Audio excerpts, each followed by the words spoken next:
Welcome back. Inflation has hit the Bank of England's target for the first time in almost 3 years. Maybe too little, too late for the Tories. I'm joined by Roger Gewolb, who's a former Bank of England advisor. But a triumph for the Bank of England that they brought inflation down. They've done nothing. It had nothing to do with them.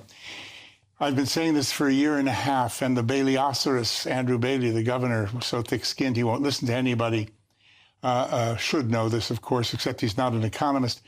The kind of inflation we have is not consumer-driven. It's food, it's energy, it's things over which people have no control. Raising interest rates and making their life even more difficult is the last thing you do. The last time we had inflation like this, Michael, the Bank of England didn't touch interest rates. Bailey's 14 ridiculous interest rate rises have destroyed the economy of this country.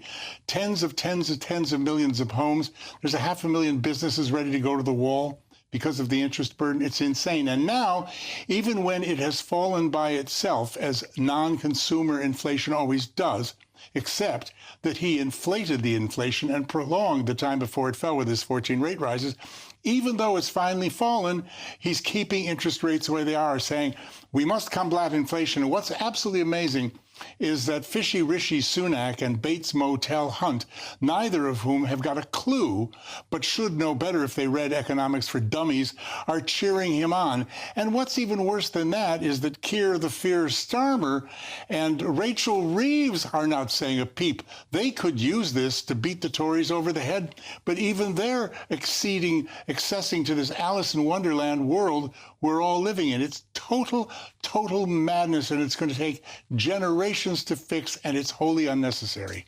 You've given us a very clear view, and I'm not going to pick it apart for the moment because you have something even more extraordinary to say. Well, there's nothing extraordinary about what I just said. That's basic economics. But what is extraordinary is that on breakfast television on this wonderful channel the other day, I made a wild prediction that Nigel Farage is going to take over the Tory party before the next election, i.e. within the next 11 days. The Tories are toast. They're gone.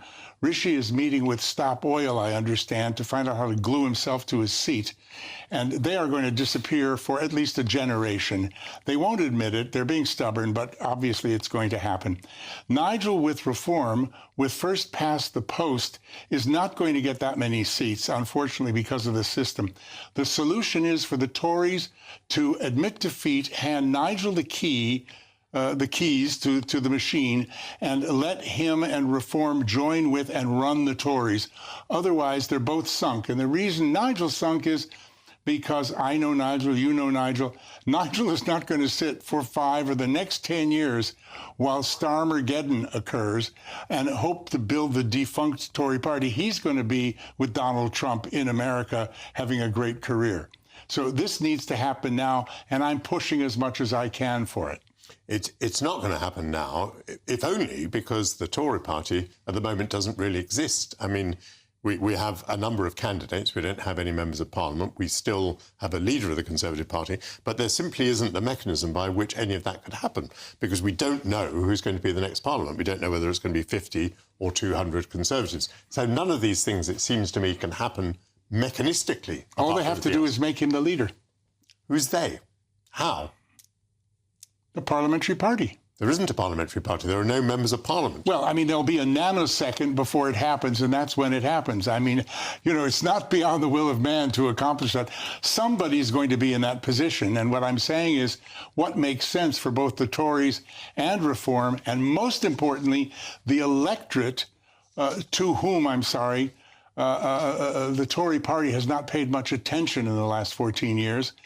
For all of their sake, we don't want to end up in a socialist wilderness with all the things that we know are going to come from Labour. And it might even be a parliament of Starmer and Galloway and Corbyn and Lord knows what. Let me just go to the point you touched on there.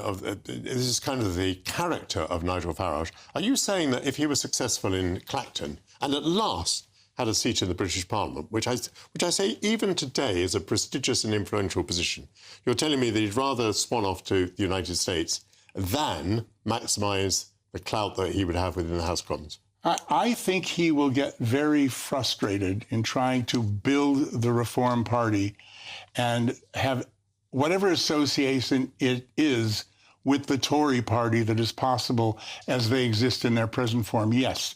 And I think he's got far better options. I know him. I know President Trump.